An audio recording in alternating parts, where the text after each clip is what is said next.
Alright, so this is where we left off with the Pokeball. I'm going to take my UVs here and lay them out. So, shell, grab everything. Everything should be unfolded already, so shouldn't have to worry about that. Delete my history on everything. That's cool. There we go. Lay it out. Make sure all our settings are good. At this point, we should be pretty comfortable going in here and setting up all this stuff. When we're done, again, we should have pretty uniform squares all over every piece of the Pokeball. Regardless of the shape you're doing, this is going to be the same process. Just start breaking it down and breaking it down and breaking it down until everything is completely square and obviously uniform size-wise. So now we should have, we scoot that over to that screen.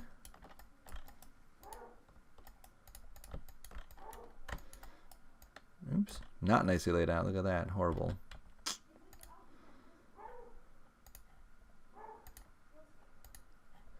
So something happened to these pieces here, and they did not lay out nicely. So grab those pieces again. It's always important to check, obviously, when you're in Maya, because it makes it a lot easier.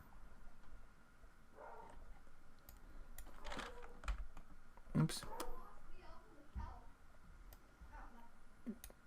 Let me double check.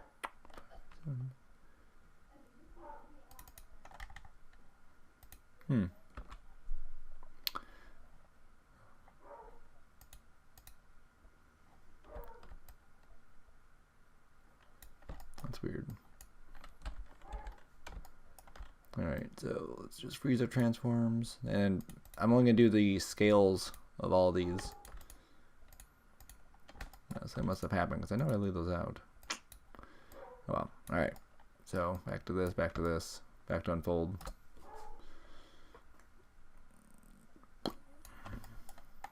Yep, so now they're unfolded except for this piece. What is wrong with you? Something wrong with this specific piece here.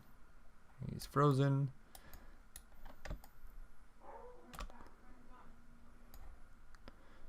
I folded it, nothing, so I'm just going to do that little trick of transferring attributes to that one. There we go. Alright, so now again, delete history.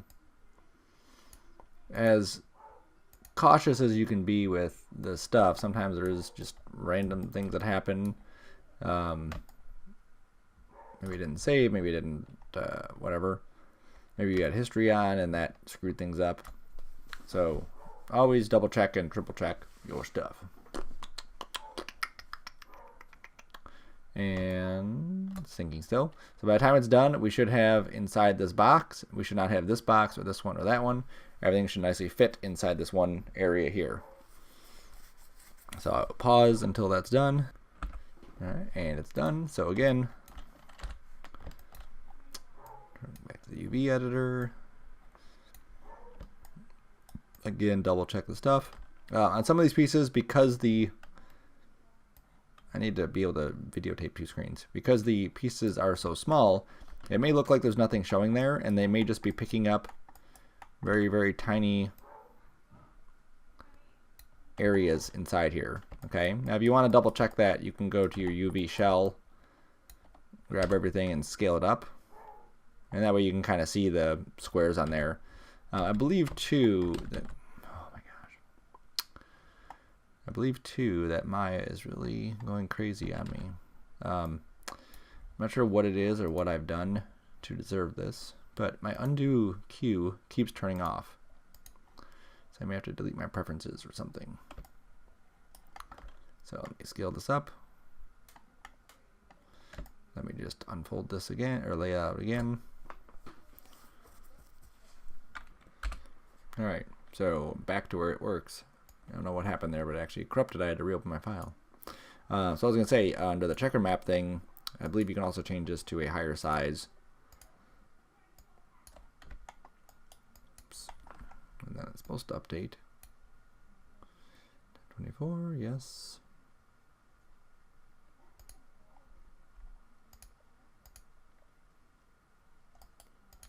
grab my objects here.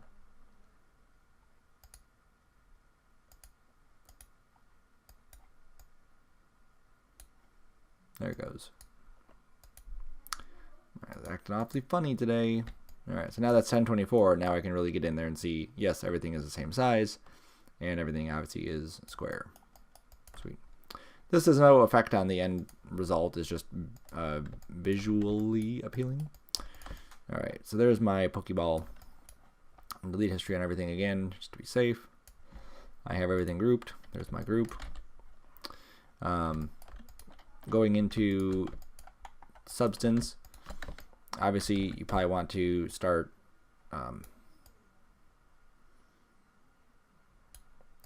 going to your mesh display and then assigning a vertex color. So just like we did on the one piece, everything that has a different material on it or a different color or a different whatever.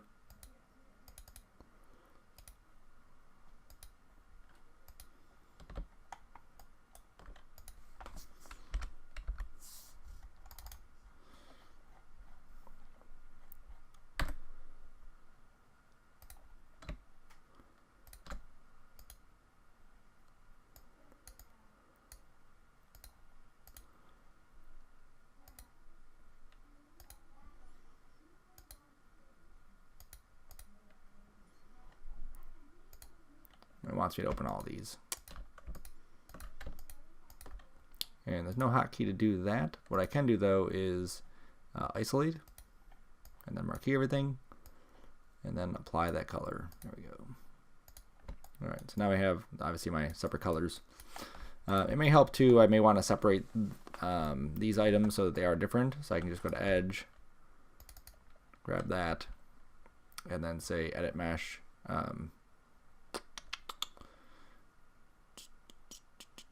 Oops, sorry, wrong button. Go to Face, and grab these faces in the middle, and then use my Shift greater than sign to go all the way out.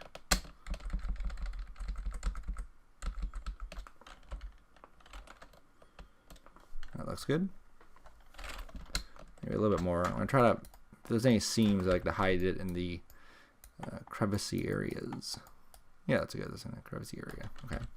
So then I'll go to Edit Mesh and say Extract. Alright, so now these are two separate pieces. So then this one I can give a different color to. Oops, I said different color.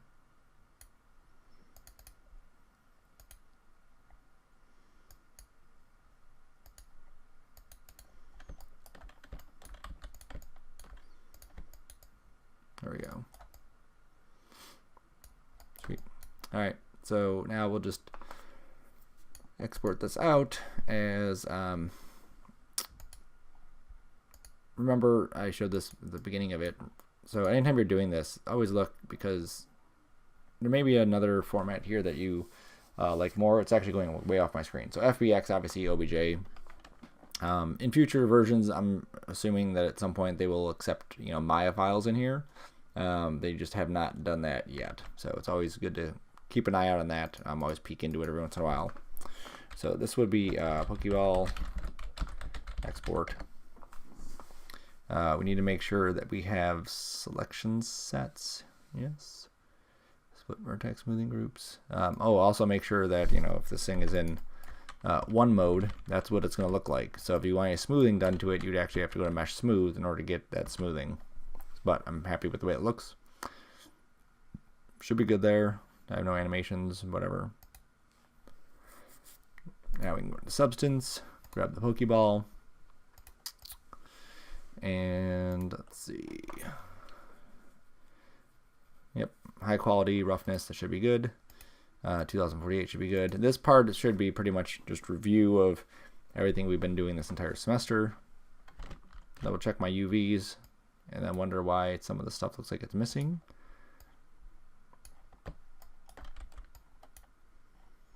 Yes, it definitely does look like it's missing.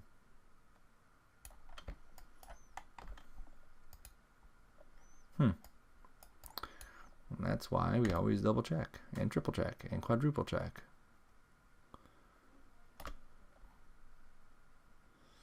I'm going to turn off my rotate.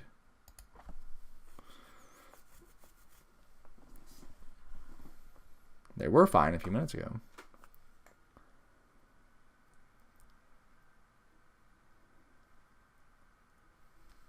There we go.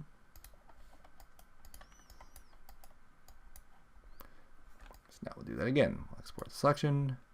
Pokeball export. Yes, yes, yes.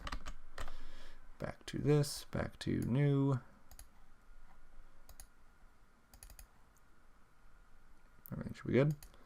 I have one texture set here. I don't have two. We talked about the reasoning for having multiple ones. I'm going to bake in my textures. I'm going to use my low as my high.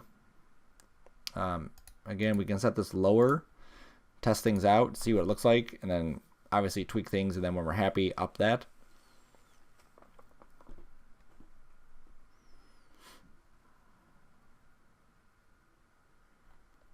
Yep, so that's done.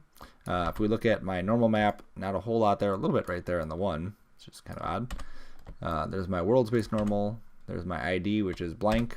There's my ambient occlusion, curvature, position, thickness.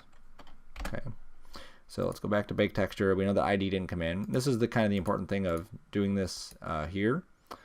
Vertex color, and then hue shift. So now that ID map does come in, and there's our ID map. And because it's, you know, an ID map and it's lower resolution, it looks disgusting. So then you know that all your stuff is working. Then you can take this up to a higher number. So that's where you would go into 4096. And that should correct some of the stuff that was happening with, you know, the ambient occlusion or the normal map, kind of just on the one piece. Now in this case too, I mean, these pieces are pretty big. That's obviously the main stuff in our scene. So if I bake this and it doesn't turn out as smoothly as I would like, then I can start looking into breaking up these pieces into separate channels.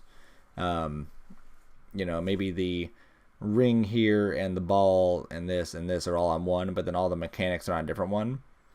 Just looking at the size of the green pieces and the yellow pieces, they're pretty close as far as height wise or distance wise. But when we get into, something happened. Yeah, it's fine. When we get into these smaller blue pieces, you can see how tiny these smaller blue pieces are. And that really could be, you know, a hindrance on keeping these things nice and detailed. But again, they're kind of smaller, and, you know, I'm not sure how much detail is going to be on those. Once I start getting a texture on it, I'll have a better idea of what I need. And how fast Substance is, it really, you do have a lot of play time to get in there and start tweaking things and modifying them and really working around stuff. Obviously we need to save this too once it finishes baking. There we go. Alright, so let's hit our things. Oops. So ambient occlusion, that looks like 10 times better than it did obviously on the lower res one. Yep, curvature even looks good. Thickness good. Yep, everything's looking good now. Okay, sweet. Oops. Alright. I mean, even just that looks pretty nice. Alright, so again, we'll start with our smart materials. Oh, I should save. Pokeball.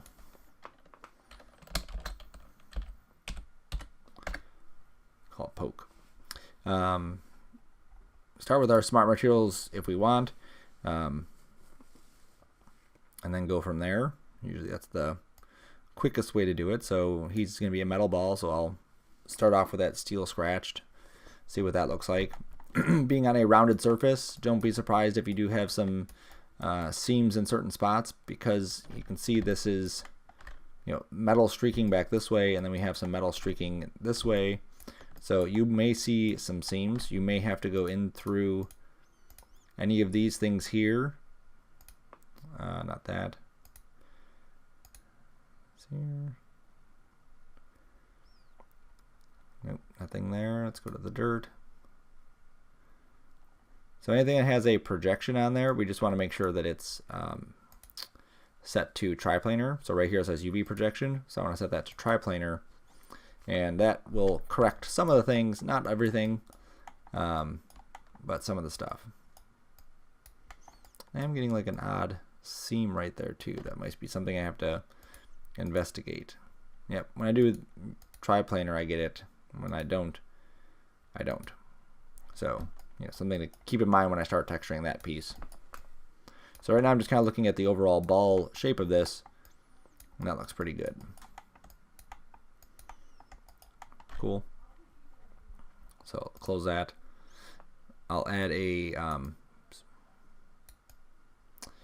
mask with color selection. That way I can pick on the color picker and say I want that green. And then it just goes like we've seen before, just to that green. Alright, and I'll grab another smart material. Let's say the painted tank.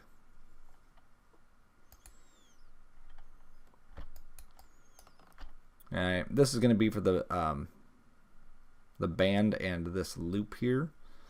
So again, I will add a color selection, color picker.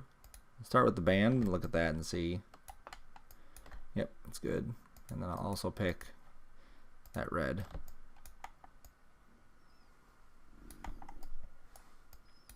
Oops. I can turn that off there. Alright, so now let's go through here and just do that same thing. You know, if we see anything that says UV projection, we'll set it to triplanar and just keep an eye out on some of these surfaces, make sure they're not doing anything bad.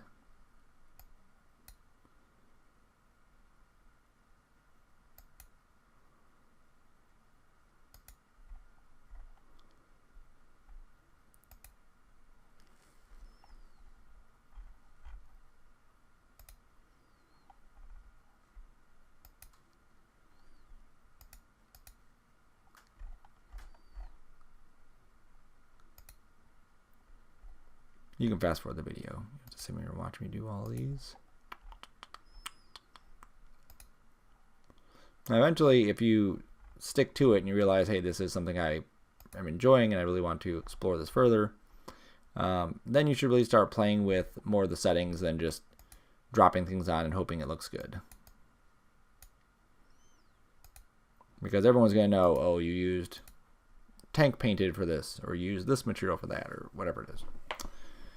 Alright, so that's good there. I'm getting some weird light here, that's why that... Oh no, it's just the edge. Okay. That's why it doesn't match up perfectly there, because there's an edge there. Alright, so that's good just for the base. Haven't anything fancy, just dropping in some base colorations. Alright, let's go to steel painted.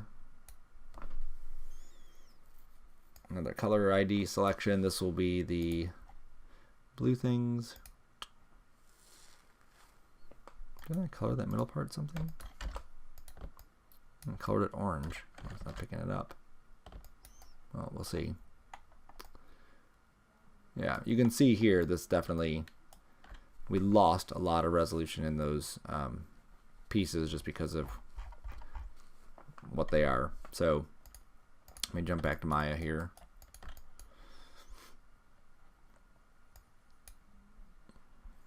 Close that.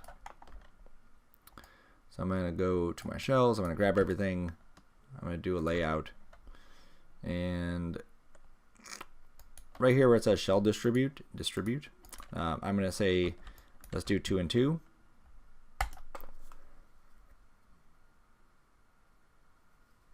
And what this should do is spread out our UVs into those spots. Now something to pay attention to obviously is if the pieces for one shell or one piece are broken up into several shells, that's probably not something you want to happen.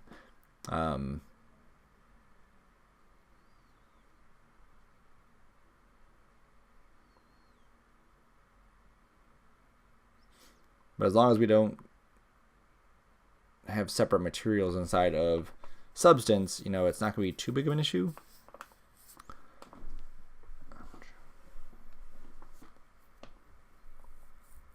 And hopefully I don't get any weird errors because of this. We'll find out. Now, the cool thing is because we use those color selection maps, we'll actually be able to update this pretty quickly as long as this color has stayed with it. Yep, so see how the color is still there. This is broken up. Some of these big pieces are here, here, and here. So I'm just going to export this out again. Same name. Yes. Back to here. And I'm going to go to my project configuration and just repick that mesh. Yep, preserve strokes, and then I don't want to click that. Okay, so now it comes in horrible, and then what we're going to need to do is make sure that these textures get rebaked so that all of our stuff updates. Because right now we have one UV map basically locked to all of these pieces. So I'm going to say bake, and everything should be good here by default. Alright, it still didn't come in happily, so I'm going back to Maya, and I'm just going to lay these out, kind of manually load these into the correct area, because these guys got too big. So basically all my resolution went back to them still, and then my little guys were, you know, a little bit bigger, but not enough to make a difference. So they're fitting into one. Oops, I'm going to grab those. And I'm just going to use my tools. I'm going to go to my transform and just scoot that over 1 unit to the left. Just get it out of the way. Alright, so now I can grab all the other pieces here, like that. Make sure I have them all.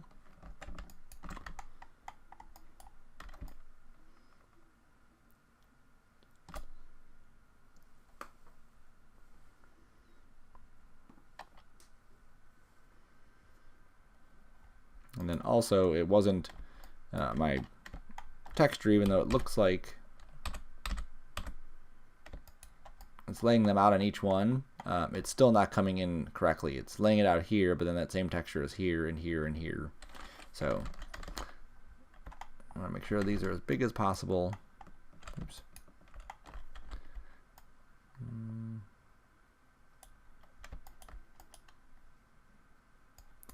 Let's turn the textures on.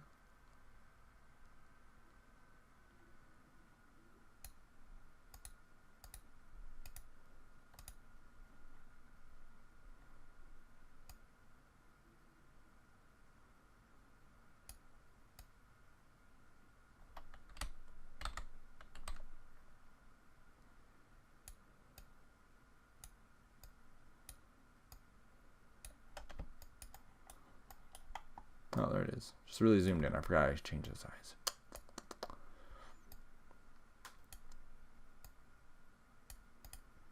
Okay. So if we look now, these are obviously bigger. These are smaller.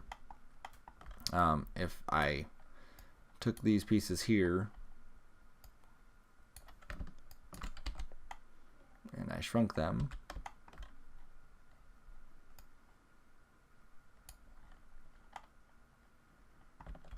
again,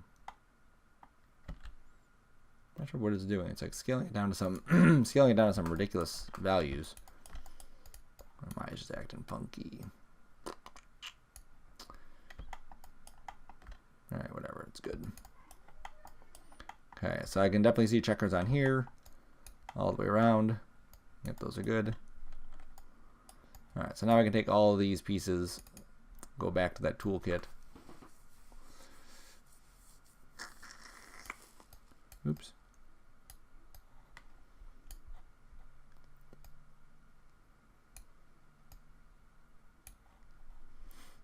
Move them both one over.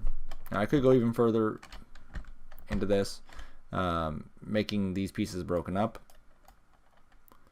And I think I want to do that just so I have more texture in there. So I'm just cutting these basically in half, so that when I grab these ones,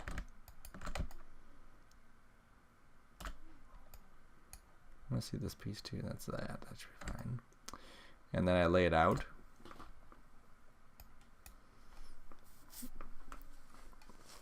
It should scale these up significantly. There will be more texture in that area, but I think that'll work.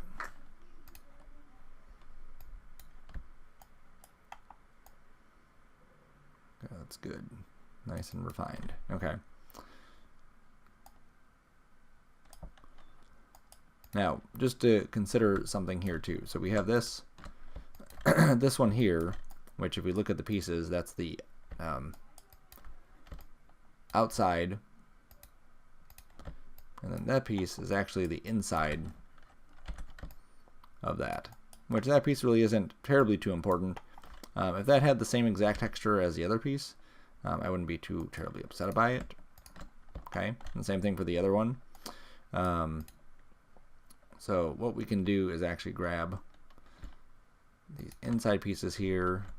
See, it's the top inside, top inside. Okay, so I'm not gonna make them the exact same ones, but I'm just gonna care about them less by throwing them up there. And then what I'm gonna do is just unfold or lay out these ones so that they fit better. Should make them bigger. Do the same thing with this piece.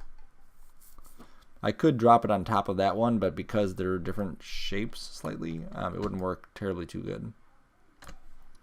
So I'm setting that back to 1. I'll hit the mover to move it back up into its place. There we go.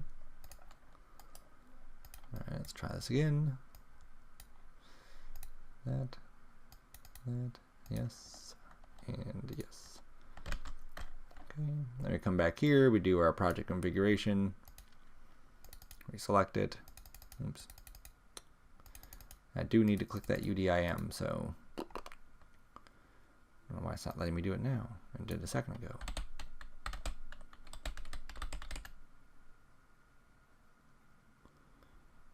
Let's go to our settings here just to see if there's a spot. Nope.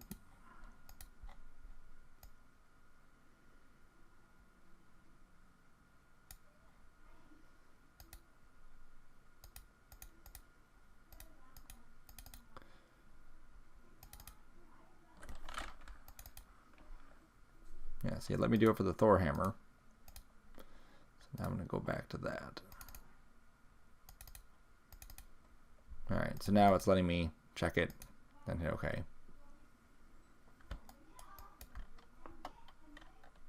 Yep, so now it's reading each one of those. Okay, so good.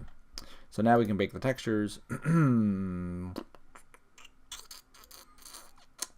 Yep, everything should be good. So it's going to bake 4K maps for each one of those spots. So that's why you don't want to typically start off with a bunch of maps, because very easily you can get out of control. We could have broken up this specific piece into, you know, that many maps, spanning this entire thing. Would have been way too much. It would have been overkill. So you really want to assess where your detail is and how much detail you need. Having these as a separate piece, I can actually come in and lower the resolution on this texture here, and everything will run faster with that one, obviously because it's smaller image. In these areas here, I can just keep the texture at 4K or even higher if it allows me in Substance to save that out. So I'm going to let this chug along, and then we'll come back.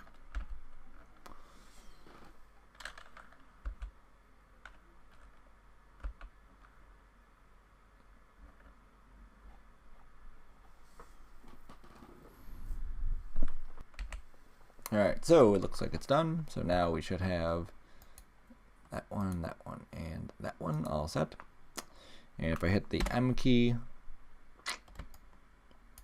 there we go. Oh, I did eliminate all of our materials, so no big deal. Just drag them back on. I think I actually want to swap some of the stuff up. So this is my main one, the ball one. So I'm going to make this the tank painted one. Because this one is on its own, just these pieces, I don't need to do a map or anything. It's just, there it is. Boom.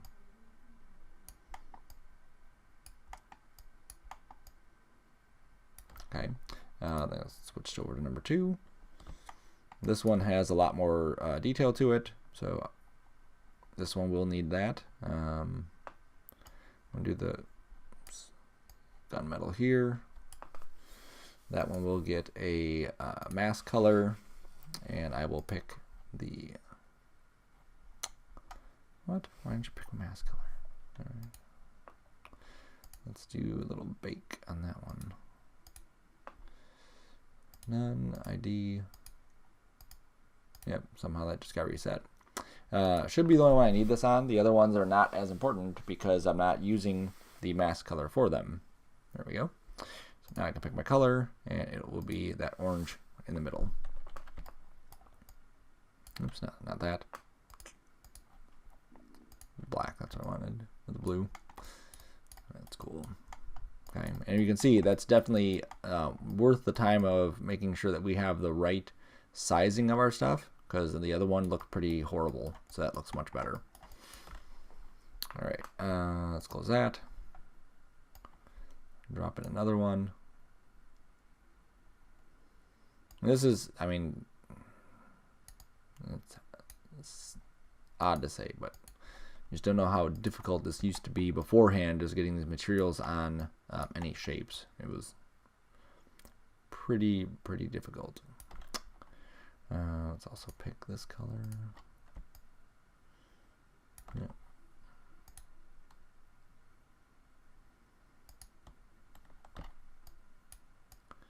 That's good. All right, let's go to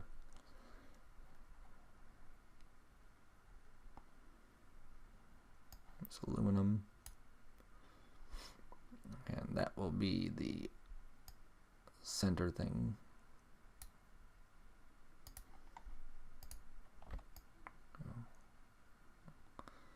That's awesome. I can put a piece of glass on top of that too if I desire. There's the other one, which is the inside. For that one, I'm just going to take that same tank painted and just drop it on there. It's the inside.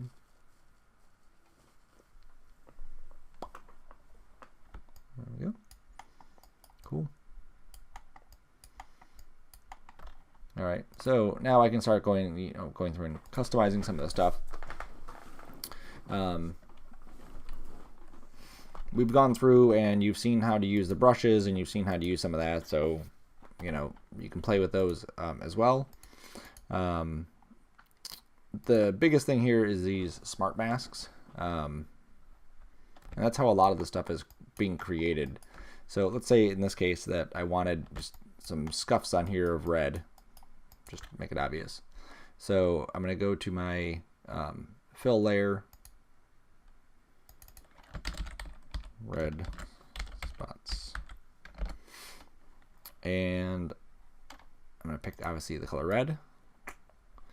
I don't want that to be everywhere, so what I will do is I will figure out which one of these masks I want to use. So in this case I could use, let's say,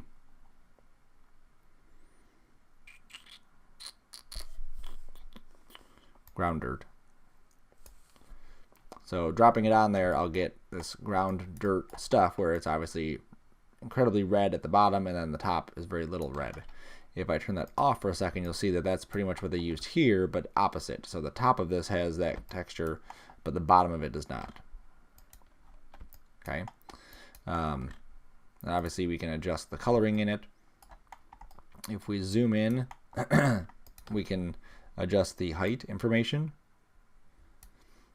We can adjust the roughness of those areas, so maybe they're more rough or less rough. Same thing with the metallic, if we want this to be reflective or not. All right, so I'm going to go to my height there and just take it. I want it to be so slight. There we go. Cool. So very easily we can add obviously little touches like this. I think I want to take that color though, just darken it up some. It's too bright. We also have the particle brushes, which I've shown before, so you can play with those as well. Lots of different things that are inside here you can really kind of go crazy with. Make a new layer here.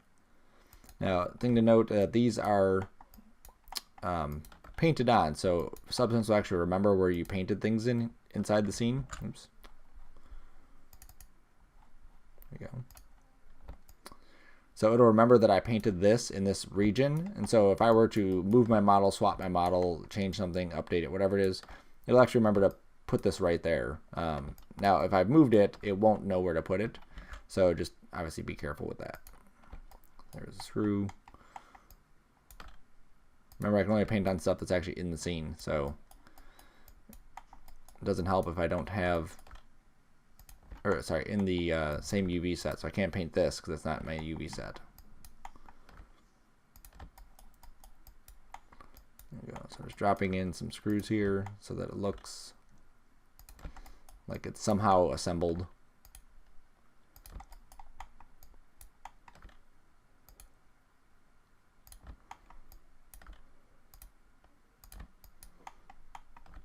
And I'm seeing a little bit of a seam on the inside piece. So I'm actually lining these up with that seam. So that way it seems like it's supposed to be there. There we go. That's cool. I'm going to go to the weld. Let me switch to 1001.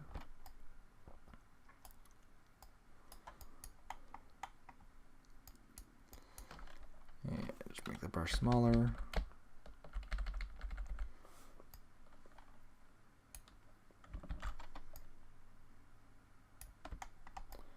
Let's see what that looks like. Not really. Maybe on 1002 it might look a little bit nicer. So I'll make a new layer. Oops.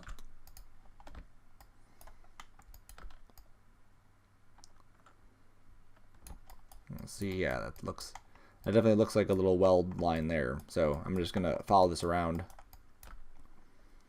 And if you do have a seam on yours, I mean, this is kind of like a good way to give it detail. Plus, obviously, hiding that seam or making the seam appear to have a reason to be there.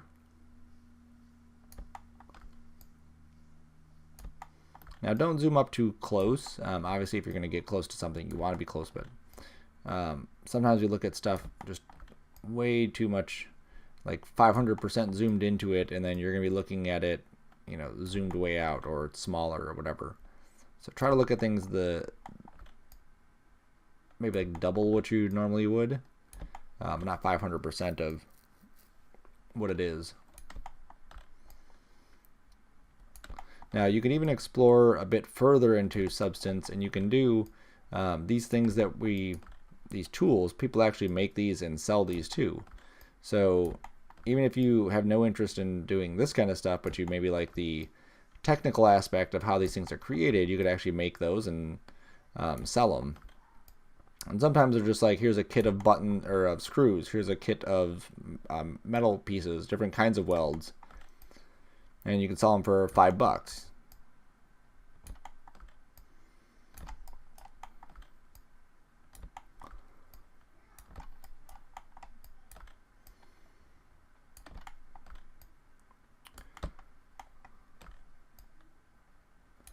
There you go. So now I've got some little weld line right there, so you know, it looks pretty neat. Here's some metal stitches too. I'll switch back to 1001. This is the only bad thing about having these things always switching back and forth. See what that looks like. I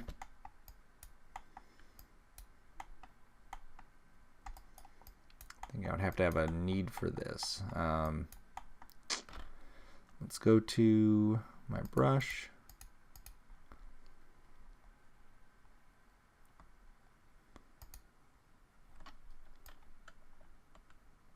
There we go. So something like that. I'm just going to take my height. Oops. Oh, my height's coming from that. So I'll have to grab something else. I'll just grab a hard brush. That'll work too. Just take the height down, shrink the brush.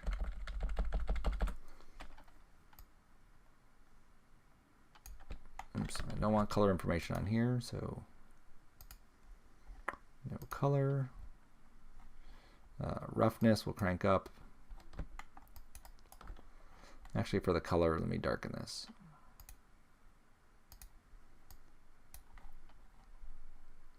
Like an eyedrop. That color, but then go darker. because I want it to be like a little groove inside there.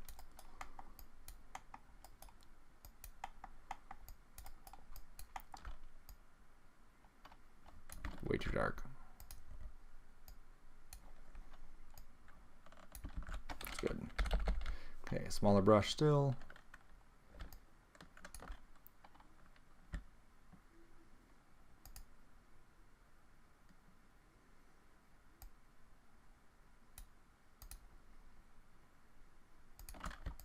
There we go. So now we have this like panel right there. And now if I go back to those tools, these metal stitches would, obviously make a bit more sense.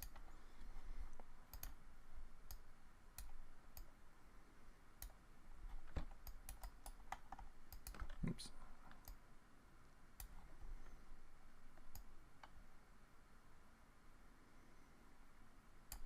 I mean, how often would you actually stitch a piece of metal? But that's cute.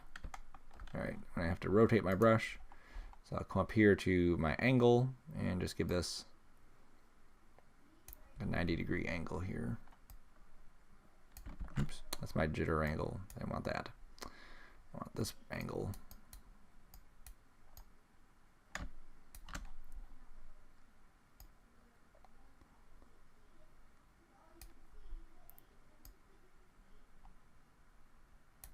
There we go.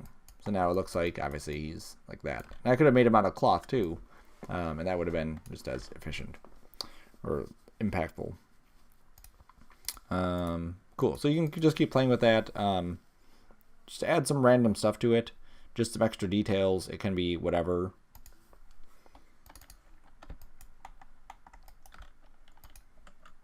Oops. Oh, the right one. Let's go over here. Oh, I'm still on the stitches. That's why. Let's go to my brush. Let's go to hard.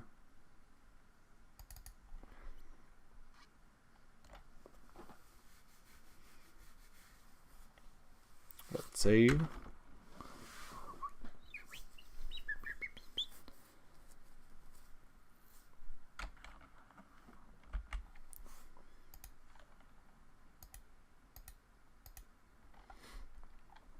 Alright, so I got my default brush, and then I'll go to my hard surface.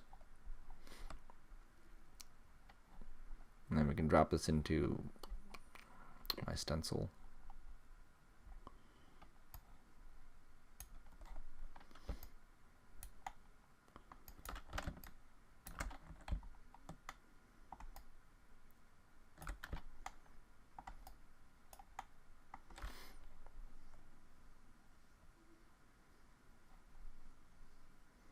So I don't need color for this. Actually, I do need color.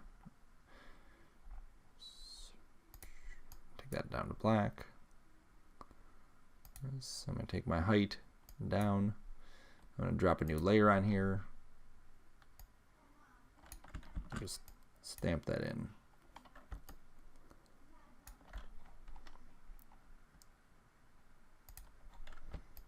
And so there's that. Don't like it. Just get rid of it. Alright, so I can play with that more, whatever. Okay. So now, same process as before, exporting our textures out. I already baked these at 4096, so obviously you'd want to bake those at 4096. All my textures coming out, I want to be select all, 4096. Select all does nothing. I don't know why do it. Configuration, Arnold 5, UDIM. And where are these going to go? They're going to go into my Pokeball, source images, and ping. Should be fine, but I'm going to set it as TIFF.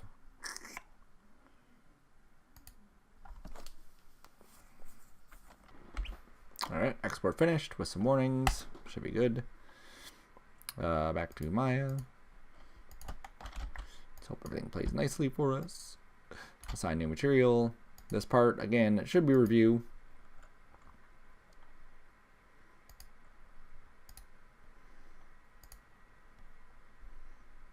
Oops.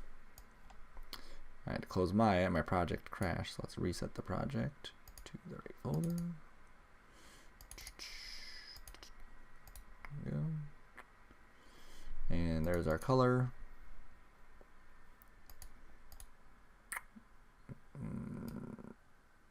Mari.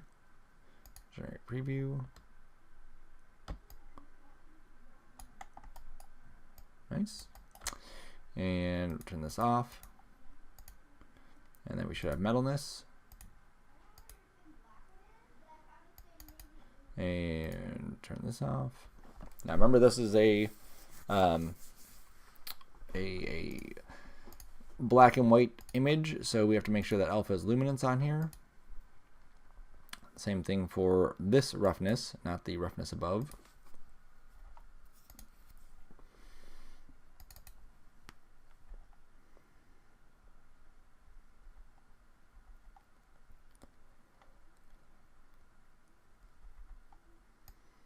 Turn that off, turn that on.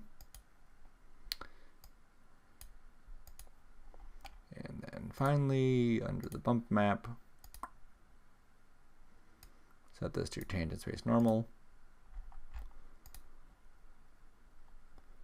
Grab the normals.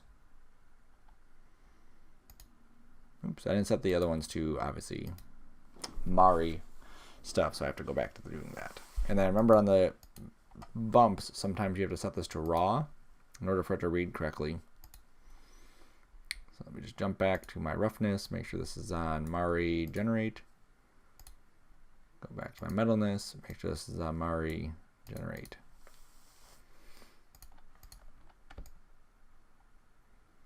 There we go.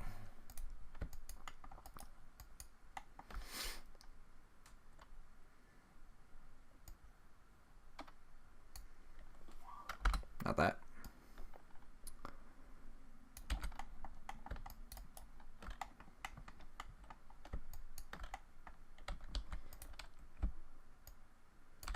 There's our ground plane. I don't know what's going on with this. It's like snapping. Do I have snapping turned on? Yep, I did. I had something. Yep, it's weird. My settings are just going crazy. Perfect time to do it though at the end of the semester.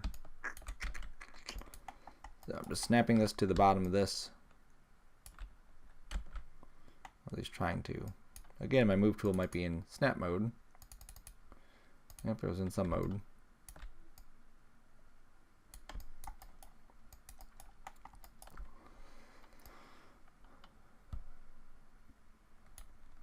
Oops.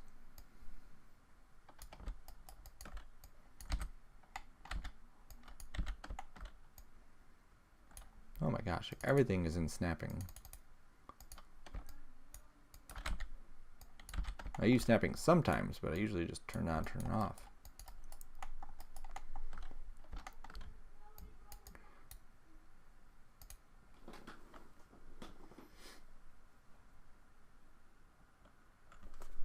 So exporting your normals out, your other stuff, just converting them into Arnold materials. And then you're not going to be able to see anything. Then you start cranking up your intensity and your exposure. Yep, that's looking pretty good. Let's go 10. 6. That's good. Just want to make sure we're not blown out here. And obviously we have grain in the shadows, but we can correct that.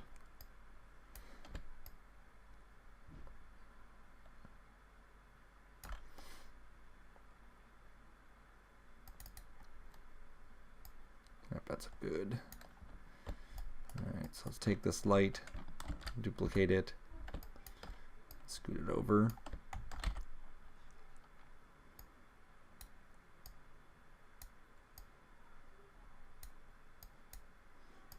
And these I can ignore because I'm going to be zoomed up. So as long as they don't intersect too close, I should be good. So I'm going to turn on my color lights for this. Oops. And sometimes you have to close it and then reopen it in order for changes to affect itself.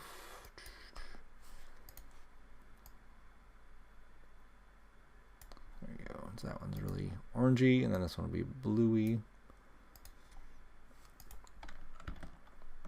This one will have a bit less intensity. Oops, sorry, a bit more intensity because I want the orange to really shine. And the blue will not, so I'll pull that down some. Too far.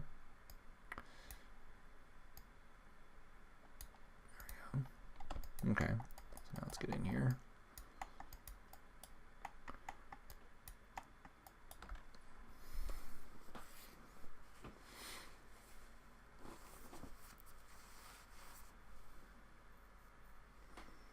It's reading pretty good. I can probably use another light on this side. I don't want shadows from both lights, so I want to kind of pick which one. The blue light is not my main light, so I'm going to turn off the shadows on that side. And I'm going to duplicate this. I'm going to push it back.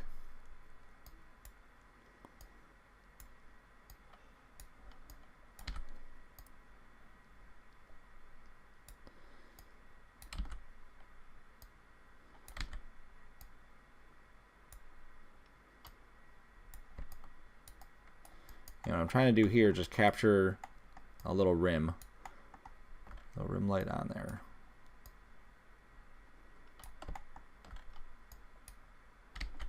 There we go. See, just something right there to help get that to highlight a bit.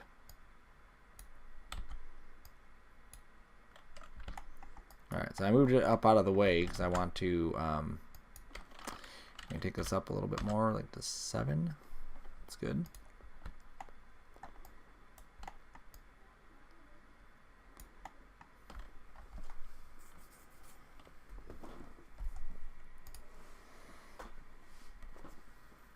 Alright, so that's looking pretty good. Anything else? Yeah, you can really see the texture in there. You can see how the material is kind of softening up there. That's nice. We can turn on just so you can see anisotropy, and what this will do is it'll actually like stretch your shadows out or your highlights out. So here it's keeping it clustered and locked to that area. This will stretch it out some. You can also rotate it, and it'll rotate the direction of those. So if you're trying to get more of the different direction of highlights, you can definitely adjust that. This we don't need to play with it too much. We also adjust the index of refraction, so basically to be just more reflective or less reflective in some of those areas. So 1.5 is where it was. So that's pretty good there. Take this color up all the way. There's no transmission on this. There's no subsurface.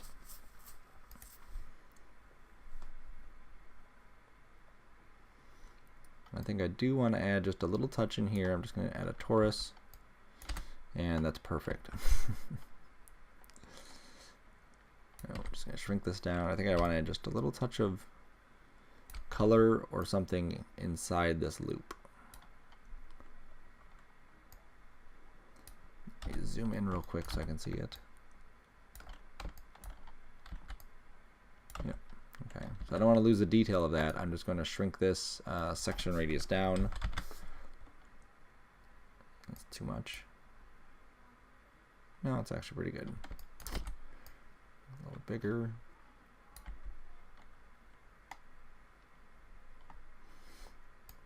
And then I'm going to make this a mesh light.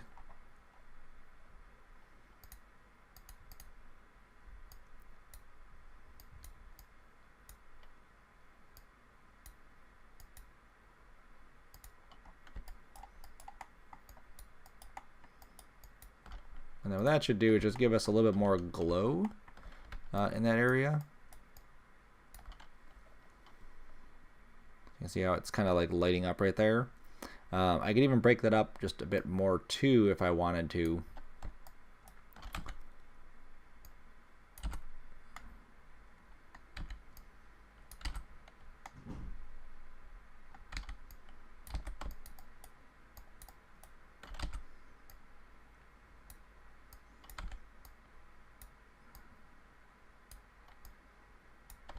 So I'm just going to take this, move the pivot to the center by holding D and V, snapping it there, and then I'm just going to duplicate and rotate that. Let's go negative 30 degrees. And then Shift D all the way around. Alright, now it looks kind of silly, but give me a second for that.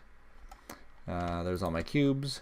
I'm just going to assign my standard surface to it, and then just make them completely black.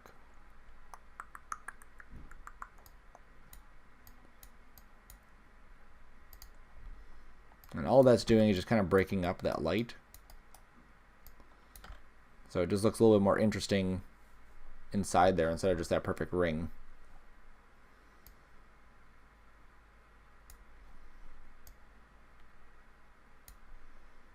And then if I decide too that I wanted to create, you know, that piece of glass I was talking about.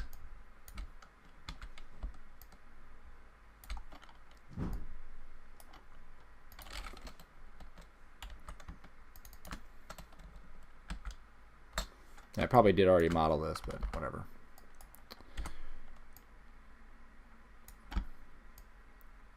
Again, standard surface.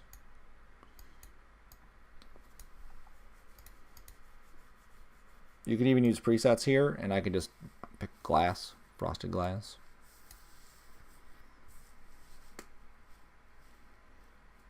And it blends in pretty well. It doesn't have a texture on it, obviously, because we didn't take this into Substance.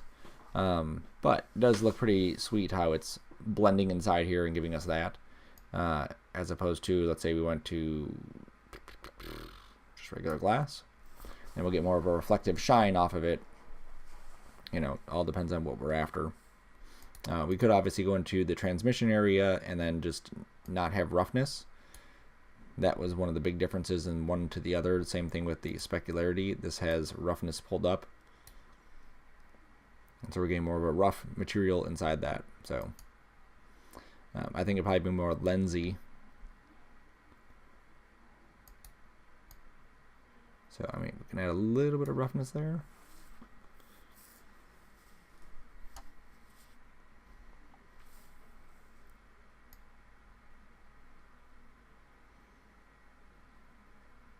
And then we can play with that index of refraction to get a stronger feeling right in that center area. Let's pull the reflection weight down.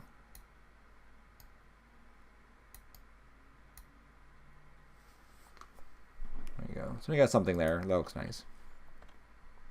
Okay, great. Sweet. All right, so now I'm going to take all of my items and group them together. Pokeball stuff. And then I'm going to make sure my frames are at, let's say, 160. I think that's probably a good number.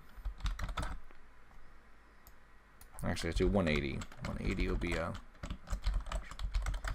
There you go. 180 is a happier number. All right, so I'm going to do a rotator on this. So I'm going to find a good angle. Make sure I'm center pivoted. Make sure as I rotate this that it looks like he's rotating and not wobbling. So there's a slight wobble, but I think that'll be fine. Okay. Just to double check, I can go to my top view, zoom in right on that center area, and I can definitely see that it's needs to be scooted over. So I hold D, drag the pivot over, and then when I go to my rotator, that looks much better. Okay. So this we rendered out at 960 by 540. I want to fill the frame as much as I can. Obviously, I want to make sure that looks good, you know, from this view. Yep, that's good. So I'm going to make sure the Pokeball is clicked. Hit Shift E to set keyframes on just these at frame 1. Go up to 180. Set this to 360. And then key that again, or Shift E, either one. All right, now I'm going to go to my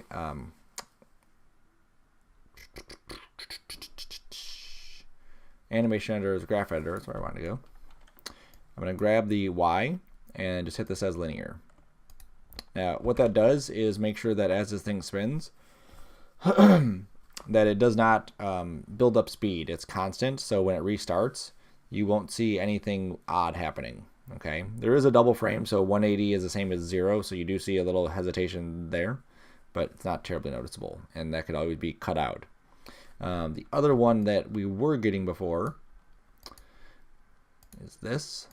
So what that does is if I rewind it and hit play, it'll slowly pick up speed and then go fast. So this right now is going faster, and then it's slowing down again. And if we want to create a looping animation, then that doesn't work. Okay, so this is something that you could use for a game or a movie or an asset in a motion graphics piece or whatever. Okay, now I can also do an HDR inside the scene. That would also give me some additional reflections. Oops. You also may want to just kind of jump around to different frames, make sure everything's still looking good. Yep, it's awesome. And then render settings. The rest of this is going to be name.number.extension 1 through 180. That's our start frame and end frame. Perspective camera, that's what we're rendering through, 960 by 540. And we'll give this a name, Pokeball Rendering. Maybe you want to put your name in there too. That way you can find it later. Under the Arnold renderer, I'm going to turn the camera up and then turn the diffuse up, just one each. That should be plenty. I don't need motion blur on here, but for future stuff you could definitely add a motion blur to things. There's also atmospheric things you could do inside here as well. Again, not necessary. We do want to come over here and just so you can see why we're doing this. It's touching the ground, but it doesn't look like it's really making contact. So I really want a bit more depth. So that's where we're going to do the ambient occlusion. So this is the same process as I used before. So I'm not going to go into all the nitty gritty about what it does or anything because, you know, we can refer back to that lecture. So shader, ambient occlusion, render it again, change this to ambient occlusion, and then obviously just adjust your coloring until we get more of the black and white. So this far clipping is not doing anything above that. As we come down, you'll see how it clips the stuff. I could also probably pull, no, I'm going to keep that there. And pull my samples up obviously so it's smoother. Let's take the clip to 20, 40, or 10, 5, 3, 2. Yeah, 2 looks like we can get some good whites on here. Let's set that back to 100. Oops, there we go. We can adjust the fall off. That seems to be a better one to give us more of that contrast inside there. That's good. Now you'll notice on here that we're not getting any of this reflection or the transparency on this. So sometimes what people will do is they'll actually render out the lens separate from the other pieces so that the ambient occlusion can be attached to all the stuff on the inside and then do this afterwards and composite it. So not something we're going to do for this one, but definitely something to kind of keep in mind. All right, that's good. I do need to go back to my render settings again. I forgot to click a button under my select AOV, attribute editor. I'm going to go to here. Now you can do merge AOVs, and that will put all your stuff into one EXR. So let's close that. Save. And then do not batch render. We need to render the sequence. So make sure you do render sequence, make sure we're picked on the correct camera, and your project is set, and then you batch render, or you render the sequence. And so now what it's going to do is go through and render out each one of those frames. And then what we'll do afterwards is come back and in After Effects, we'll put all the stuff together.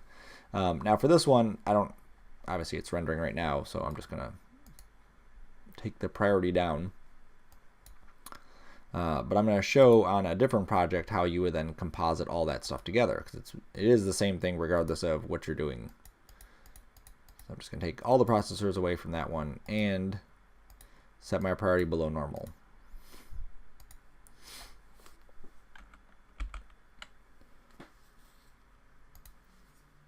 So once this is done, you want to just go into After Effects.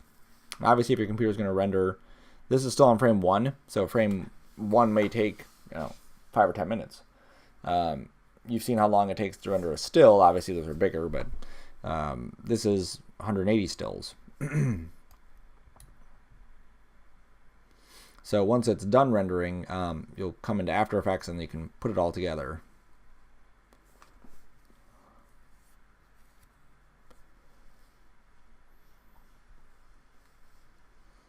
Alright, so this is pretending it's done. I'm going to go double click in this region. I'm going to go find my image. Now for this, I have something inside of my Thor hammer where I rendered stuff out very similarly. Oops, it's not in scenes. Full size hammer. Alright, so this is a head-on hammer shot of our Thor hammer. So it's an EXR sequence, very similar to what we just had. I'm going to drag this down to the new comp button. And this brings it in. And this is a different size. It's 540 by 960. Yours will be 960 by 540. And it spins around just like the other one did. Okay, now we didn't spin the camera around. We spun the object around. And that's what we're doing here. And the reason for that is because I want the light to move across the object. If we spun the camera around, the light would somewhat do it, but not as much. We would get a different result. So I wanted to get, these stronger kind of reflection pieces here. Okay.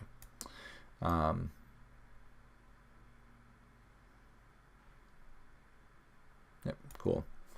So now what I'm going to do is inside this EXR is all these stuff. So I'm going to go to Effect. I'm going to go to Channel, and I'm going to say Extract. I'm sorry. I'm going to go to 3D Channel and say Extract Or.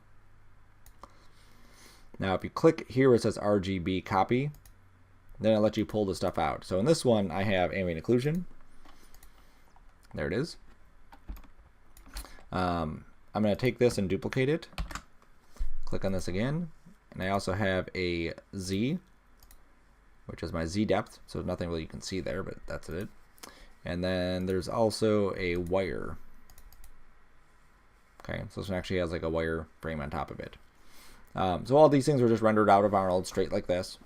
And then I can composite it. So we only did in Maya, we only did the ambient occlusion and the beauty pass, basically the color pass. But in here, I'm just going to show you how you can do even the wire on there. So on this bottom image, I'm going to delete the extractor. So I'm just left with my color. I'm going to go to the head-on one, or the next one, which is the ambient occlusion, turn that on. And I'm going to set the mode to multiply. Now, you may have to use the switches here to get this up, but set that to multiply. And using the eye here, you can very quickly see what this is doing. I mean, look at the detail before and after. That's huge. Okay. And then I'm going to go to the wire. And then I could also set this one to multiply as well. And then this gives me a wireframe on top of it. So if you're trying to show off your model, this is typically a good way to do it because obviously you can see the wire, you can see the ambient occlusion, the beauty of it.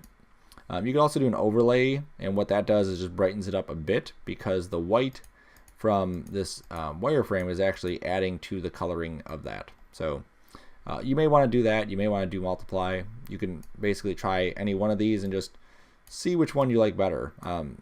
Some of these obviously are not going to give you the same effect that we're looking for or that you'd want to show off in your reel, but definitely something to consider.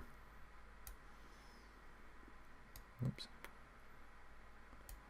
There we go. Okay. And the idea with this is that I really shouldn't change the color of it. It's just adding that wire effect on top of it.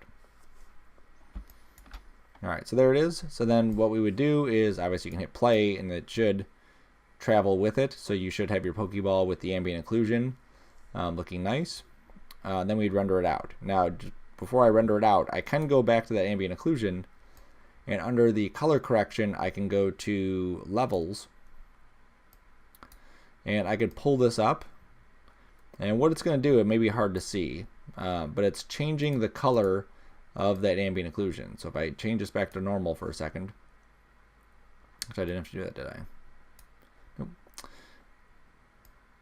So as I play with the color here, you can see how it's darkening the darks this way, and this way it's whitening the whites. Okay, so and then the middle one will kind of push it either way. So that is a way for us to kind of tweak what that's going to look like. What is this? All right, so now I can go to export, add to render queue. I think After Effects is trying to save, or Substance is maybe saving. I'm going to go to lossless here. I'm going to change this to QuickTime. Go to Format Options and H264. Hit OK. Go to this.